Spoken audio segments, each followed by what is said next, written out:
Good noon everyone, welcome back to your beloved Duck Chess Speedrun. The series in which I always reveal my drawback and then get complained by the comment section for not being a coward. Today we'll go from 1400 to 1500. In case you don't know, 1500 is like a checkpoint of the chess ELO system. The goal is to win 2 games out of 3. And without any further ado, let's get into today's content.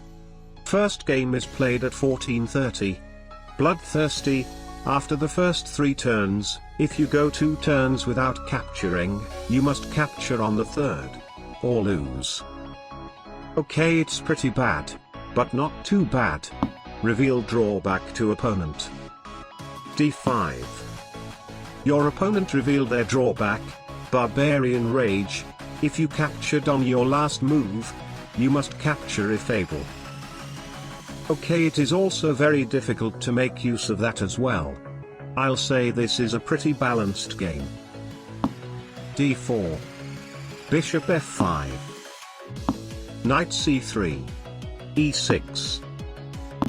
Knight back to B1. Aha! I have an idea. Bishop takes C2. So according to his drawback, if he makes a capture, it puts his entire position into anti-chess mode. So the plan was very simple. Queen takes C2, Bishop B4 check, but Queen takes C7 is forced, and then I can take his king. Oh my god, he actually sees everything. Okay, now we know this guy is very strong. A5. Not gonna lie, I seriously did not expect that he actually sees everything I have been thinking about, while didn't even use a single second on his clock. Knight C3. Bishop B4. The longer the game goes by, the fewer materials we have. Because my challenge forces a capture every 3 moves, which is very beneficial for him. I need to find a way to win this game as fast as possible. E3. Capture is forced. B takes C3. Okay, next move he will be forced to take my bishop, and even though I can set up a way to win his queen, Bishop E4 instead. His queen is the easiest piece to manipulate, so I think it's actually better to keep her around for now, and when we finally have a proper setup to attack his king, we can then try to use his queen for many continuous free tempos. Knight G5. That blunders a horsey. A knight cannot give us too many tempos, don't care about them too much. F3. Aha! That reveals a diagonal towards his king, which is an absolutely amazing chance to make a gambit. Just take something, anything. Absolutely. That blunders a king. Queen H4 check. Capture is forced. I am also forced to make a capture. Queen takes the king. For real. That was actually very close. You may say it is easier for me, but in fact it is absolutely not. Because had he managed to stay alive just for a little bit longer, I wouldn't have had enough materials to sustain my own drawback and then lose by the default. A very close game. Second game, let's go. Second game is played at 1460. Hedonic treadmill. You must move a piece at least as valuable as your opponent's last moved piece. Reveal drawback to opponent. My opponent didn't move anything before me. E4. Okay, just like last time, this one is also pretty difficult. But not too difficult. Moving a strong piece in response to another strong piece is still very acceptable.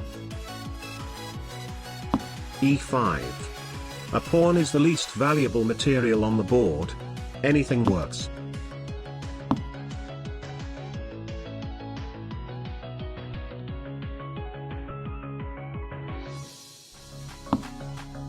I swear I have seen this guy's name in one of my previous videos. King F6. You know I can't just go back because he can literally capture my entire board with his king. Forward. King G5. king g3. Okay, now at least he can't move forward anymore. I take that back. No, I'm not here for free wins. King h3. And he forces me to take. Alright. I don't have a choice here. King takes g4. That is 2 games out of 3. Even though you may say this win doesn't count. At the end of the day, a win is a win. Third game, let's go. True love. Your king can only make moves that place it adjacent to your queen, and can't move if you don't have a queen. Your queen can only make moves that place it adjacent to your king. What an unnecessarily long way to say they have to stick together. Reveal drawback to opponent. Knight c3. Your opponent revealed their drawback. Absolution. When one of your non-bishop pieces captures, it must seek absolution by starting its turn adjacent to one of your bishops before it can capture again. I win. Knight f6 e4 d5 take. Aha. So according to his drawback, now his queen cannot capture anymore until she is put next to one of his bishops. Bishop c4. Queen e5. Not a check. d4. Ha! I will make him keep moving his useless queen until he eventually blunders her. Queen a5 not check. Bishop f4.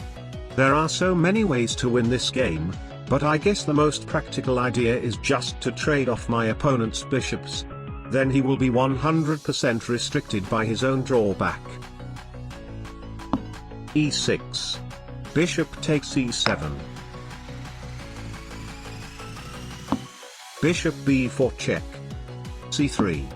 Now his queen can capture again, but a bishop trade definitely benefits me. Bishop takes c3. His bishop can actually take my king. I have to remove him first. Queen takes c3 not check. That is way too greedy. Should have just taken my bishop. Bishop b5 check. I was preparing for a bishop trade, but instead I got a bishop for 2 pawns. Knight c6. Rook c1. Queen a5. Resignation. This is my first time ever winning 3 games in a video. Absolutely amazing. Please leave a like and subscribe to my channel if you want more drawback chess content like this. We are about to enter the serious chess players section. 100% win rate. Have a great day.